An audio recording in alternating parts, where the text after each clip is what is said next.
धन्यवाद करते हैं। आज वापस एक बार परमेश्वर की उपस्थिति में आने के लिए प्रभु ने हमें सहायता की है। आज हमारा इस YouTube में आने का एक स्पेशल मकसद है। हालेलुया। इंडिपेंडेंस डे हमारे देश का हम मनाने वाले हैं बहुत ही नजदीक के समय में। हालेलुया। और 77 इयर्स हम कंप्लीट करेंगे। 1947 में हमारा देश आजाद हुआ और उसके बाद आज 77 इयर्स कंप्लीट करके 78 इंडिपेंडेंस डे में हम प्रवेश कर रहे हैं। हालेलुया। तो आप सभी को इंडिपेंडेंस डे की बधाई हो। सबको गॉड ब्लेस यू। परमेश्वर आप सभी को आशीष दे। परमेश्वर आज के दिन आपको इस देश में रहने के लिए बहुतायत से अच्छा जीवन दे। हमारा देश पूरी रीत से परमेश्वर को पसंद आए ऐसा देश बने। हमारा देश फलवंत देश बने और हम परमेश्वर के लोग होने के नाते इस देश को ब्लेस करते हैं। हालेलुया। और परमेश्वर के दास और दासी भी आज सियोन प्रेयर मिनिस्ट्रीज की ओर से आप सभी को इंडिपेंडेंस डे के लिए बधाई देते हैं। हालेलुया। सारे देशवासियों को और सारे मसीही लोगों को हमारी सियोन प्रेयर मिनिस्ट्रीज की ओर से हैप्पी इंडिपेंडेंस डे।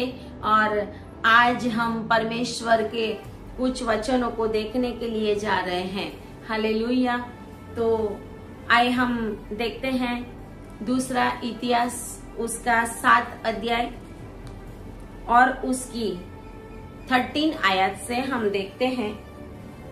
दूसरा इतिहास 2 क्रॉनिकल्स और उसकी 13 आयत से, यदि मैं आकाश को ऐसा बंद करूं कि वर्षा न हो या टिड्डियों को देश उजाड़ने की आज्ञा दूं या अपनी प्रजा में मरी फैलाऊं, तब यदि मेरी प्रजा के लोग जो मेरे कहलाते हैं दीन होकर प्रार्थना करें और मेरे दर्शन के खोजी होकर अपनी बुरी चाल से फिरे, तो मैं स्वर्ग में से सुनकर उनका पाप क्षमा करूंगा और उनके देश को ज्यों का त्यों कर दूंगा। आमीन। हालेलुया। तो परमेश्वर के आज इस अद्भुत वचन के लिए हम परमेश्वर का धन्यवाद करते हैं। आए हम प्रार्थना करें। धन्यवाद पिता परमेश्वर। प्रभु धन्यवाद करते हैं, स्तुति करते हैं। आपने हमें आज के दिन तक प्रभु इस देश में संभाल के रखा है। प्रभु भारत देश को हम ब्लेस करते हैं। प्रभु आपके दास और दासी और आपके लोगों की ओर से प्रभु जी हम प्रार्थना करते हैं, इस देश को आप ब्लेस करें, क्योंकि आपने हमें ये कहा है कि जिस देश में तुम रहते हो उस देश के कल्याण का यत्न किया करो। और प्रभु जीवित परमेश्वर के आगे हम इस देश की भलाई को मांग लेते हैं और प्रभु आपका पूरा आशीष इस देश के ऊपर आए प्रभु जी, और हरेक जाति जाति के लोग इस देश में आशीषित हो और सच्चे खुदा को जान सके, ऐसा होने दे। आज इन वचनों के द्वारा लोगों के जीवन में प्रभु पवित्र आत्मा कार्य करे, ऐसा होने दे। प्रार्थना यीशु के नाम में करते हैं। आमीन, आमीन और आमीन। परमेश्वर का धन्यवाद करते हैं कि आज भारत देश के इंडिपेंडेंस डे के ऊपर परमेश्वर ने ये वचन देने के लिए कृपा दी है, अनुग्रह दिया है। परमेश्वर का धन्यवाद करते हैं। और भारत देश 1947 में आजाद हुआ। एटलीस्ट 200 साल का ब्रिटिश राज में हमने गुलामी को महसूस किया। हमारा देश गुलाम अवस्था में रहा, लेकिन उसके बाद परमेश्वर ने हमें आजाद किया और हम आजाद भारत में रहते हैं, आजाद इंडिया में रहते हैं। और इस देश में हम परमेश्वर के लोग के नाम से जाने जाते हैं। 1948 में सबसे पहला इंडिपेंडेंस डे मनाया गया और उसके बाद आज 77 इयर्स कंप्लीट करके हम 78 साल में प्रवेश कर रहे हैं और परमेश्वर का धन्यवाद करते हैं कि इस देश में रहने के लिए प्रभु ने हमें आशीष दी है। इस देश में रहने के लिए प्रभु ने हमें सहायता की है। इस देश में रहने के लिए परमेश्वर ने हमें कृपा दी है और इस देश की मिट्टी हमारे लिए एक आशीष का कारण बने, इसके लिए आज हम मसीह लोग परमेश्वर के आगे अपने मन को लगाते हैं। हालेलुया। परमेश्वर का ये वचन जो हमने पढ़ा, ये वचन में परमेश्वर अपने लोगों को, इज़राइल प्रजा को ये कहते हैं, जब परमेश्वर ने सुलेमान को वापस दर्शन दिया और परमेश्वर ने कहा कि यदि मैं आकाश को बंद करूं, वर्षा ना हो, टिड्डियां आए, मरी फैले, देश को मैं उजाड़ कर दूं। ये सब बातें कब होती है? जब परमेश्वर हमसे प्रसन्न नहीं होता तब। हालेलुया। जब परमेश्वर हमसे प्रसन्न नहीं होता तब देश में ये सब कुछ होता है। कोई भी देश आजाद है लेकिन फलवंत है कि नहीं? कोई भी देश आजाद है लेकिन उस देश की प्रजा आशीषित है कि नहीं? उस देश में लोगों को सुखाकारी के बहुत सारे साधन मिल रहे हैं कि नहीं? और सबसे बड़ी बात यह है कि उस देश के लोग जीवित परमेश्वर को जानते हैं कि नहीं जानते। हालेलुया। और आज ये वचन हमें ये बता रहा है कि अगर कोई भी देश में वो जाति हो सकती है, देश में बहुत सारे लोग हो सकते हैं, एक देश के अंदर बहुत सारे दूसरे देश के भी लोग हो सकते हैं, बहुत कुछ है, लेकिन उस देश का नाम दिया गया है। और वैसे ही हमारे देश को बाइबल में भी हिंदुस्तान, हिंद से कुश तक ऐसा देश परमेश्वर ने कहा गया है। और एस्तर के पुस्तक के अंदर हमने देखा है कि हिंद, भारत देश का नाम बाइबल में लिखा हुआ है, मतलब भारत देश के ऊपर परमेश्वर की नजर है, नजर थी और नजर रहेगी। हालेलुया। और परमेश्वर ने जो वचन इज़राइल प्रजा को और सुलेमान को कहा है, वैसे ही सारी दुनिया के सब देशों के लिए परमेश्वर के नियम और कानून एक ही है, क्योंकि परमेश्वर ने सारी पृथ्वी बनाई। आदि में परमेश्वर ने आकाश और पृथ्वी उत्पन्न किया और परमेश्वर ने उस समय अपने लोगों को, आदम और हवा को, और परमेश्वर ने सारी मनुष्य जाति को आशीष दिया।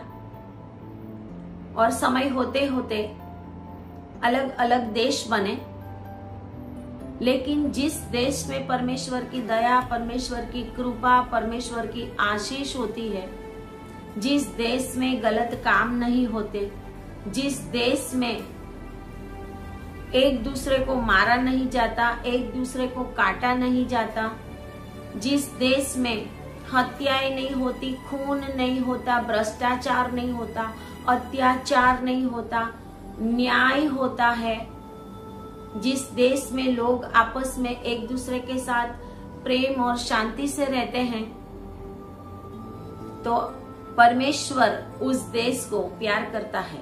हालेलुया। क्योंकि परमेश्वर प्यार है और परमेश्वर ने हमें प्यार सिखाया है। यीशु मसीह ने हमें सिखाया है कि तेरा पड़ोसी, उससे तू प्यार कर। हालेलुया। और हमारा पड़ोसी वही है जो हमारे साथ रहते हैं, हमारे आस पास है, हमारा जितना भी लुक आउट है, वो सारा सब कुछ जहाँ तक हमारी नजर जाती है, वो सारे हमारे पड़ोसी, भाई बहन, भाई बंधु, सबको हमें प्यार करना है, जाति जाति के लोगों को हमें प्यार करना है, देश के अंदर न्याय और व्यवस्था हो। ये सब बातें परमेश्वर देखता है और तब उस देश को परमेश्वर आशीष देता है, क्योंकि परमेश्वर की जगह परमेश्वर ने देश के अंदर न्यायाधीशों को दी है। न्यायाधीश एक परमेश्वर के दूत के समान होते हैं, क्योंकि जब वो न्याय करते हैं तो खरा न्याय हो, परमेश्वर वो भी देखता है। और इसके लिए परमेश्वर ने सुलेमान को ये कहा कि अगर मैं देश को उजाड़ दूं, मरी फैलाऊं और टिड्डिया को भेजूं, इसका मतलब ये है कि जिस देश के ऊपर परमेश्वर का क्रोध आता है, कोप आता है, उस देश में ये सब कुछ होता है। मिस्री लोगों के ऊपर, इजिप्ट के ऊपर, मिस्र के ऊपर परमेश्वर ने 10 महामारियां भेजी, 10 अनर्थ आए, क्योंकि फिरौन परमेश्वर की आज्ञा को मान नहीं रहा था।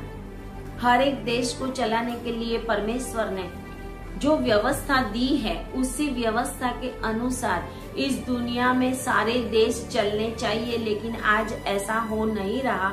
इसके लिए परमेश्वर बहुत ही दुखी है और परमेश्वर ज्यादातर अपने लोगों से दुखी है। हालेलुया।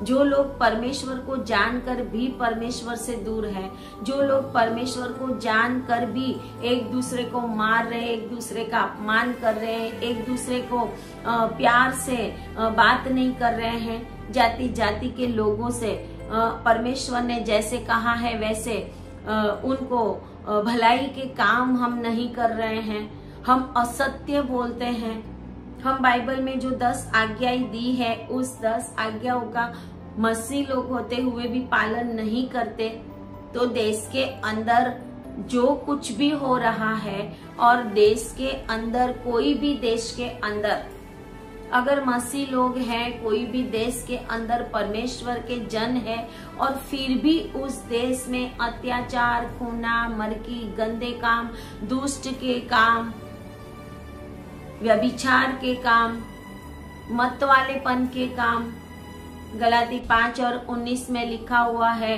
ऐसे शरीर के काम जब होते हैं तो उस देश के ऊपर टिड्डिया आती है, मरिया आती है, तकलीफें आती है, परेशानियां आती है, दुष्ट आत्माएं, शैतान परेशान कर रहा है, लोगों के अंदर बीमारियां फैल जाती है, हवा और पानी में भी बीमारियां हो जाती है और वहां से भी जर्म्स लोगों को अटैक कर रहे हैं और लोग आशीषित नहीं है।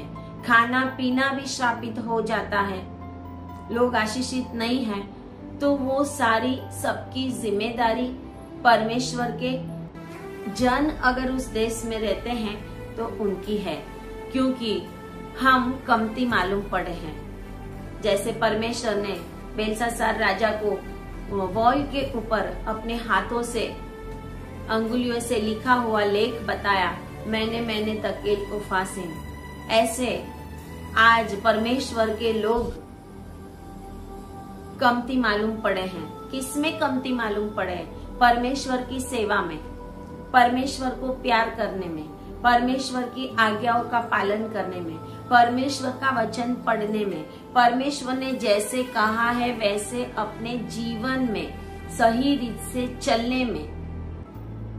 जब हम परमेश्वर के विरोध में काम करते हैं, परमेश्वर को अच्छा ना लगे ऐसा काम करते हैं, तो उस देश के ऊपर तकलीफें आती है, संकट आता है और बीमारियां आती है और बहुत कुछ होता है और साथ साथ में भौतिक आशीष और स्पिरिचुअल आशीष दोनों ही शैतान चुरा लेता है। तो उस समय हमें क्या करना है? परमेश्वर का वचन यीशु मसीह ने कहा मत्ती 28 में कि जाओ जाके सारे देश के लोगों को चेले बनाओ और उनको मेरी बात कहो, उनको प्रचार करो, उनको बताओ, क्योंकि आकाश और पृथ्वी का सारा अधिकार मुझे दिया गया है। यीशु मसीह ने ये कहा। और हम ही चेले नहीं बने तो हम दूसरों को कैसे चेले बनाएंगे।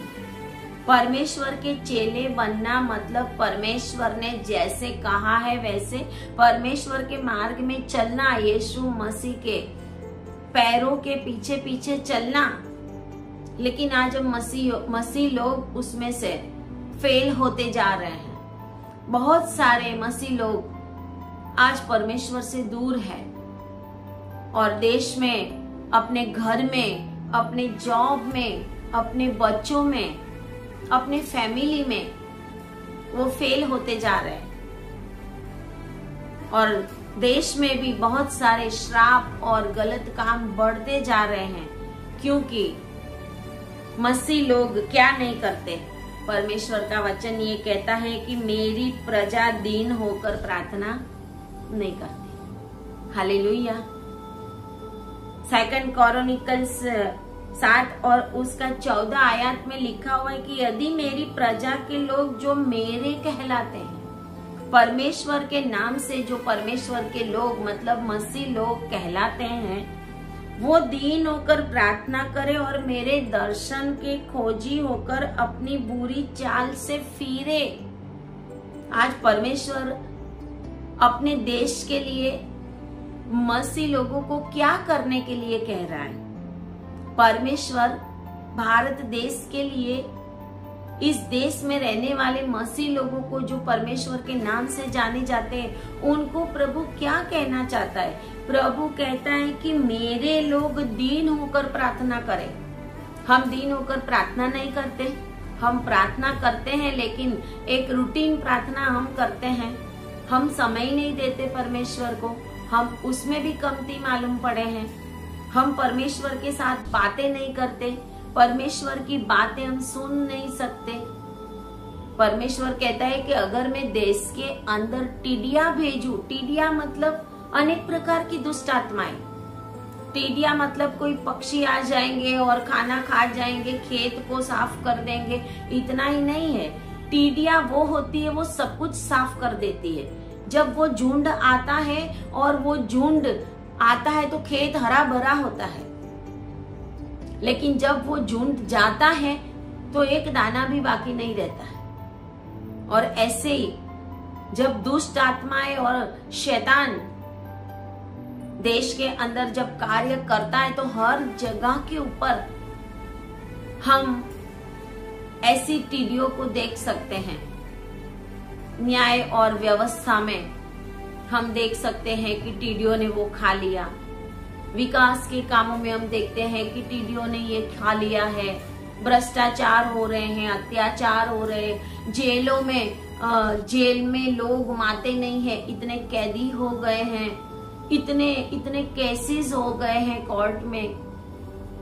जो प्रजा है वो प्रजा परमेश्वर से दूर होकर, डर और भय नहीं है परमेश्वर का, तो उस देश के अंदर शैतान टिड्डियों के समान आता है। शैतान के दूत टिड्डियों के समान आते हैं। घर घर में शैतान के दूत काम करने लगते हैं। घर घर में लड़ाई झगड़ा, घर घर में कुसंप, हत्याएं, बहुत सारी ऐसी बातें जो परमेश्वर को पसंद नहीं। और परमेश्वर के पवित्र बाइबल में दिखाया गया है कि जो परमेश्वर के विरोध की बातें हैं वही सारी लोगों के जीवन में जब हम देखते हैं तो परमेश्वर अपने मसीह लोगों को कहता है कि अगर इस देश को हम ब्लेस करना चाहते हैं, अगर हम चाहते हैं कि हमारा देश आशीषित हो, अगर हम चाहते हैं कि हमारे देश में जगह जगह के ऊपर लोगों को आशीष मिले, जाति जाति के लोग आशीष पाए,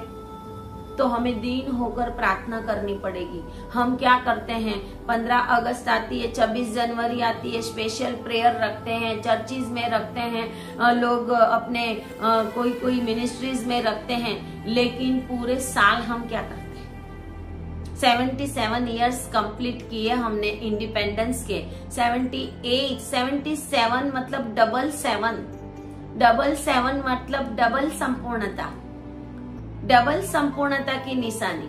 7वें दिन तो परमेश्वर ने विश्राम कर लिया था अपने कामों से, और 7वें दिन को आशीषित ठहराया था। मतलब 7+7 तो आज तो हमारा देश इतना आशीषित होना चाहिए, इतना आशीषित होना चाहिए कि इस देश में रहने वाले की आंखें सब कुछ देख देख के खुश होने लगे। लेकिन ऐसा नहीं होता। हम देख देख के जो कुछ हो रहा है वो सब कुछ देख के हम दुखी होते हैं, और जो धर्म के काम है वो भी नहीं हो रहे हैं। धार्मिकता के काम है, दया करना, लोगों को नंगे हैं तो वस्त्र पहनाना, भूखे हैं तो खाना खिलाना, अकेले पड़े हैं तो उनकी खबर लेना, ये सब भी हम नहीं कर सकते हैं तो परमेश्वर हमसे खुश नहीं होता है। अगर इस देश को हम चाहते हैं कि ये देश सही में इंडिपेंडेंस बने, सही में आजाद बने, तो किससे आजाद बने? आज तो ब्रिटिश लोग है नहीं, आज तो हमारे ऊपर कोई भी देश राज नहीं कर रहा, आज तो हम गुलाम नहीं है। फिर भी हम अपने आप में गुलामी को महसूस क्यों कर रहे हैं? फिर भी हम अपने आप को गुलाम महसूस क्यों कर रहे हैं? हर काम में, हर बात में, हर जगह के ऊपर। क्योंकि शैतान और शैतान की सेना,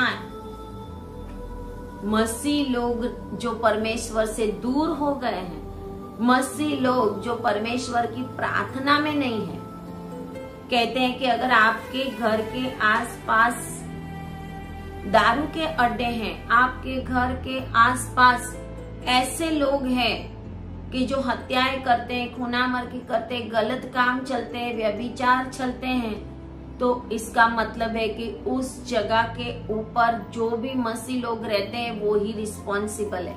क्योंकि हमारे परमेश्वर ने देश को आबाद करने के लिए बाइबल के अंदर वचन दिए हैं, बाइबल के अंदर रास्ता दिखाया है। और प्रभु ने कहा कि मेरी प्रजा दीन होकर प्रार्थना करेगी, अपने आप के पापों को कबूल करेगी। आज तो मसीह लोग ही गलत बातों में चले जा रहे हैं, आज तो वो भी जो नहीं करना चाहिए वो भी करने लगे हैं। तो परमेश्वर कहता है मेरी प्रजा दीन ही नहीं बनी, मेरी प्रजा को अपने पापों का एहसास ही नहीं है। जब दीन होगी मेरी प्रजा के लोग, अपनी बुरी चाल से फिरेंगे, प्रार्थना कब सुनी जाती है? परमेश्वर सबकी प्रार्थना नहीं सुनता। बाइबल में कहता है कि दुष्ट की प्रार्थना में सुनता नहीं हूँ। दुष्ट को प्रभु कहता है कि तू अपने आप को पहले बदल। और प्रभु कहता है कि न्यायी मनुष्य की प्रार्थना सार्थक होती है। इसके लिए तो परमेश्वर ने अय्यूब को कहा कि तू तेरे मित्रों के लिए प्रार्थना कर, फिर मैं उसको माफ करूंगा, फिर मैं उनको चंगा करूंगा। ऐसे ही जब हम परमेश्वर के लोग धर्मी नहीं है, न्यायी नहीं है, और फिर हम जो मन में आए ऐसे काम करते जाते हैं, और फिर हम सोचते हैं कि प्रभु हमारी प्रार्थना को सुने, तो परमेश्वर कभी भी सुनने वाला नहीं है। इस देश का न्याय सबसे पहले परमेश्वर के सेवक लोग, परमेश्वर के दास दासी, परमेश्वर के मसीह लोग के द्वारा परमेश्वर इस देश का न्याय पहले करेगा। क्योंकि वचन कहता है कि जब भी देश में मैं न्याय दंड देने की शुरुआत करूंगा तो वो मेरे भवन से स्टार्ट होगा, मेरे भवन से स्टार्ट होगा, मेरे सेवकों से स्टार्ट होगा, मेरे दास दासियों से स्टार्ट होगा और मसीही प्रजा से स्टार्ट होगा। इसके लिए तो कोरोना में बहुत सारे मसीह लोग भी, मसीह सेवक लोग भी मर गए ऑल ओवर वर्ल्ड में। क्योंकि परमेश्वर के लिए कोई देश नहीं है, परमेश्वर के लिए सारी दुनिया एक देश है। क्योंकि वचन कहता है परमेश्वर सारी पृथ्वी का राजा है, यीशु मसीह सारी पृथ्वी का राजा है। उसके सर के ऊपर प्रकाशित वाक्य में लिखा है, ऐसा देश देश के मुकुट है, देश देश के मुकुट उसके सर के ऊपर है, और वो देश देश का राजा है। लेकिन दानियल की पुस्तक में, बुक ऑफ दानियल में हम देखते हैं कि परमेश्वर का दास दानियल 21 दिन तक प्रार्थना में रहा। 21 दिन तक वो उपवास प्रार्थना में रहा। और कहते दानिएल 10 में कि जब परमेश्वर का स्वर्गदूत उसको मिलने के लिए आता है, परमेश्वर का स्वर्गदूत जब उसको मिलने के लिए आता है, तो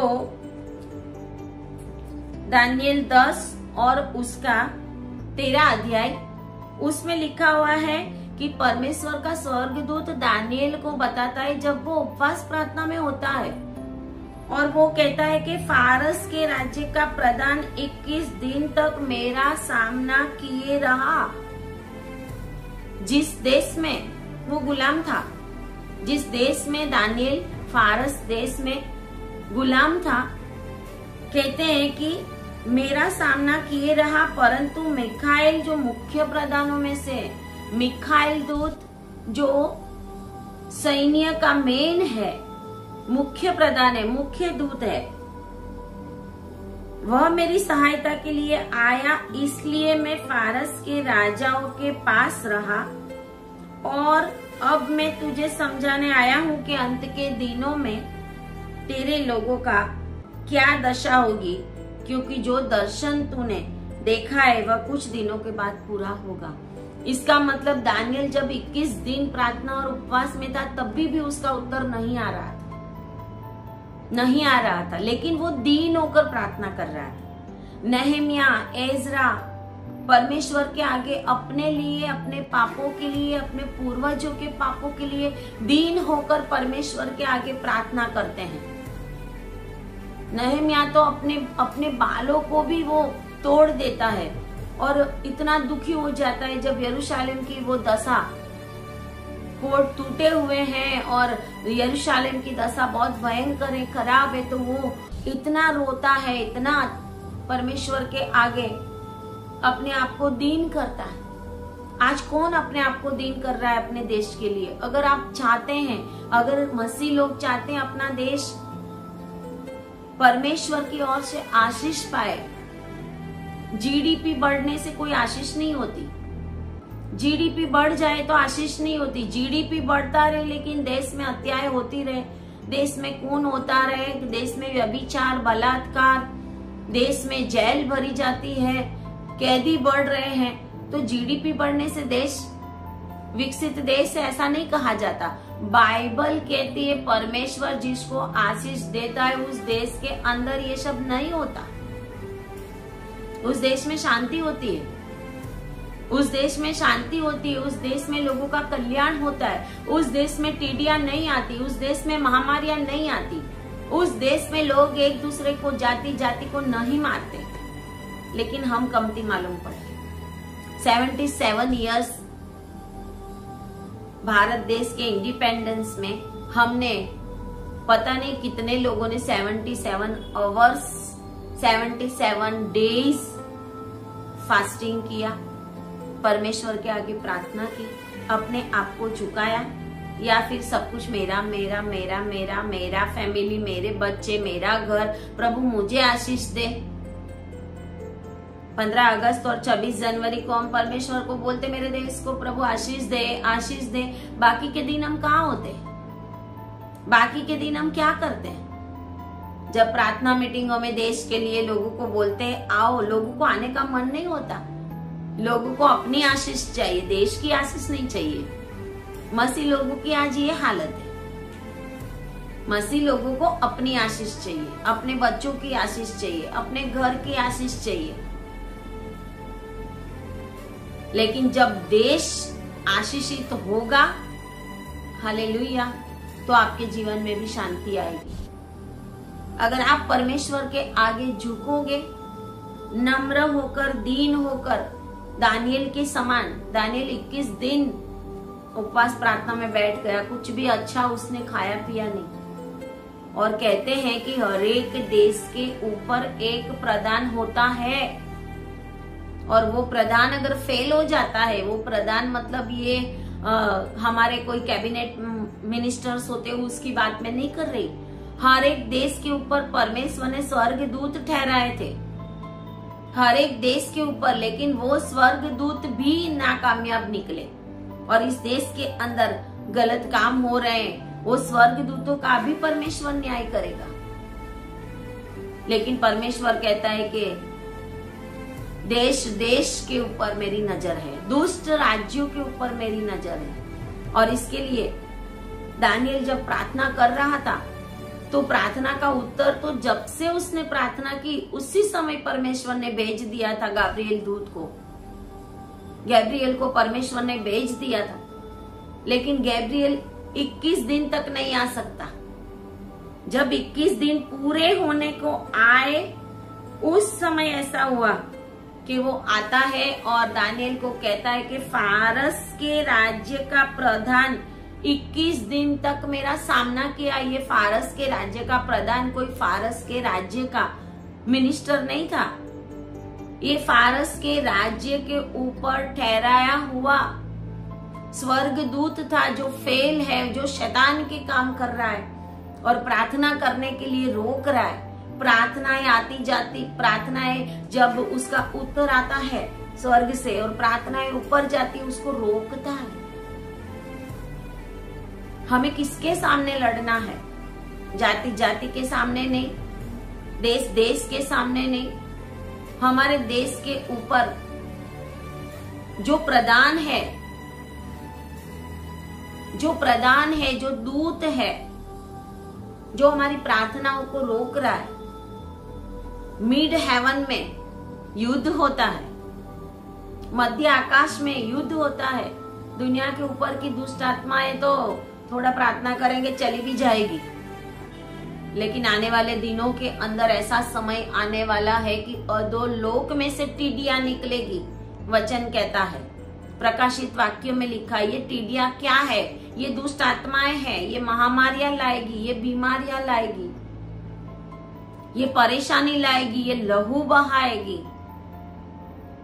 और अगर परमेश्वर के लोग दीन होकर प्रार्थना करने वाले नहीं होंगे, अगर परमेश्वर के लोगों ने अपने आप का समर्पण नहीं किया होगा, पापों का पश्चाताप नहीं किया होगा, तो उनकी प्रार्थनाएं भी उस समय में परमेश्वर तक नहीं जाएगी। ये ही प्रधान जो है, ये ही जो शैतान का दूत है, वो प्रार्थनाएं रोकेगा, आपकी प्रार्थनाएं ऊपर इसके लिए नहीं जाती, इसके लिए आपकी प्रार्थनाओं का जवाब नहीं आता, क्योंकि आप ऑकेजनली प्रार्थना करने वाले हो। आपको ब्लेसिंग चाहिए, आपको अपने फैमिली के लिए आशीष चाहिए, आपको देश के लिए प्रार्थना करने के लिए मन नहीं है। आपको देश के लिए, किसी ने अपने देश के लिए 21 दिन फास्टिंग किया तो वो धन्यवाद के पात्र है कि मैंने मेरे देश के लिए फास्टिंग किया।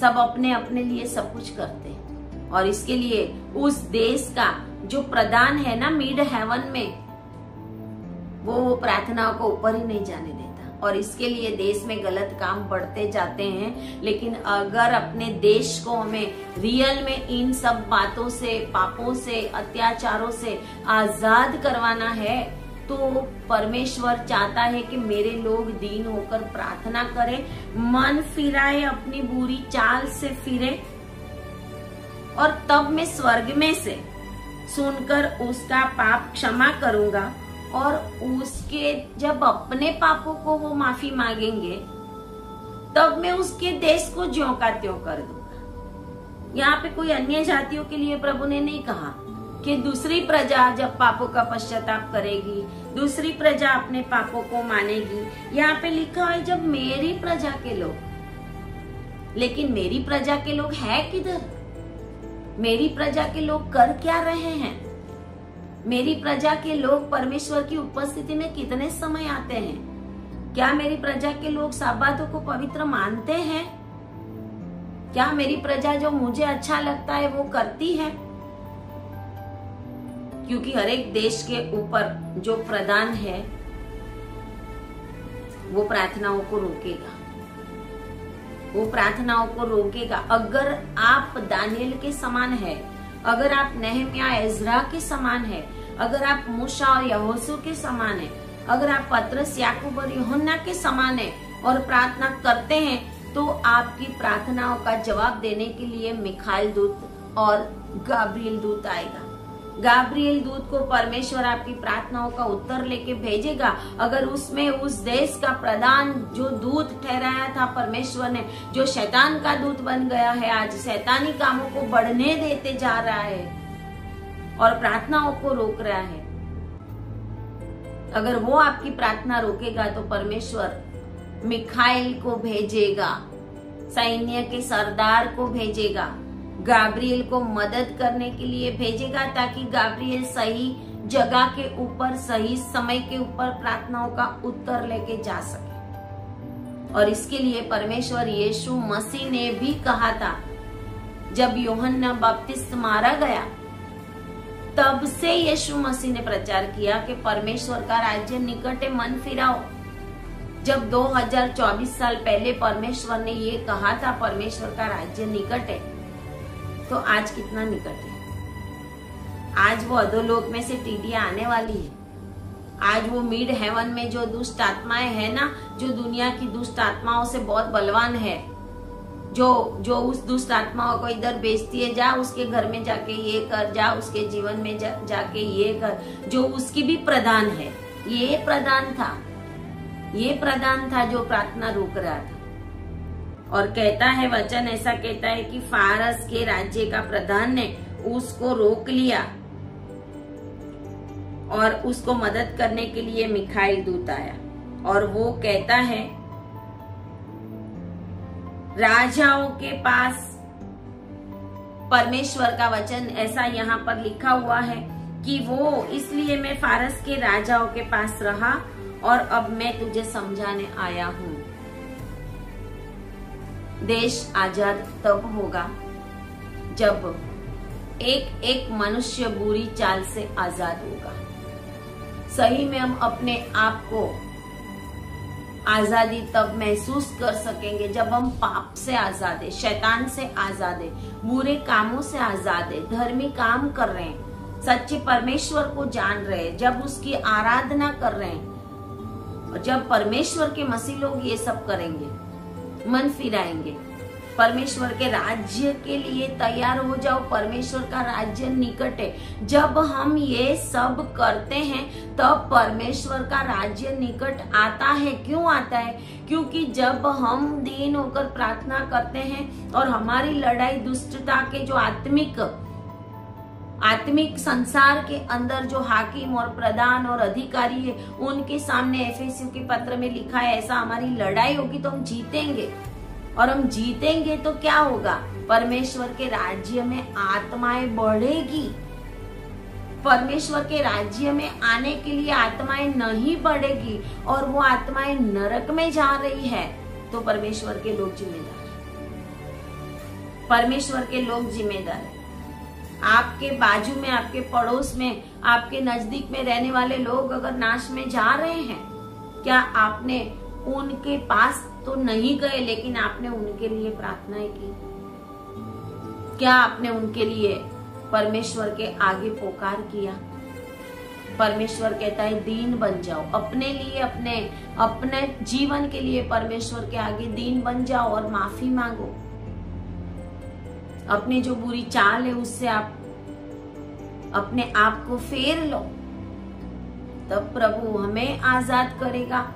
और जब हम आजाद होंगे, हमारा देश भी आजाद होगा। एक दर्शन देकर परमेश्वर ने बीते समय में मुझे दिया था कि सामने एक बहुत बड़ा समुंदर है और समुंदर के अंदर बहुत दूर दूर तक पानी चला गया है, बहुत दूर दूर तक पानी चला गया है। और समुद्र के किनारे के ऊपर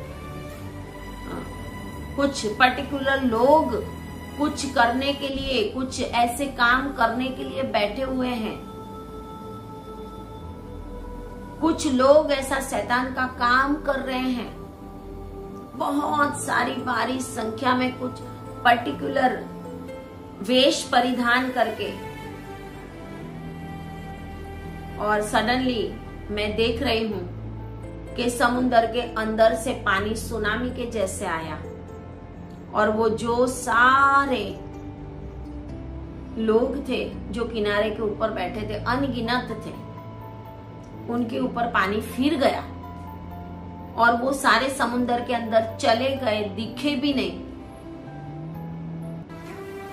और परमेश्वर ने ये बताया है कि इस देश में भी शैतान का काम और शैतान का राज्य खत्म होगा, खत्म होगा। शैतान के कामों को लोग कर रहे हैं, वो जाति जाति के लोग परमेश्वर के पास आएंगे, अपनी बुरी चालों से फिरेंगे, क्योंकि परमेश्वर इस देश को आजाद करने के लिए जा रहा है। परमेश्वर इस देश के ऊपर अपनी दया और अपनी कृपा दिखाने के लिए जा रहा है। परमेश्वर इस देश के पापों को माफ करने के लिए जा रहा है। परमेश्वर इस देश में अपने पवित्र स्वर्गदूतों को भेजकर लोगों को छुड़ाने के लिए जा रहा है। क्या आप रेडी हैं?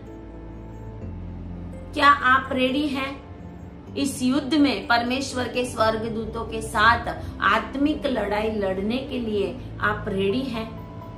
आप रेडी हो जाइए और देश के लिए, सारी दुनिया के लिए, जहाँ जहाँ अशांति है उन सभी जगहों के लिए आप प्रार्थना करें और परमेश्वर आपके जीवन में भी शांति को भेजेगा और परमेश्वर भी अपने स्वर्गदूतों के समान आपको इस्तेमाल करेगा। हालेलुया।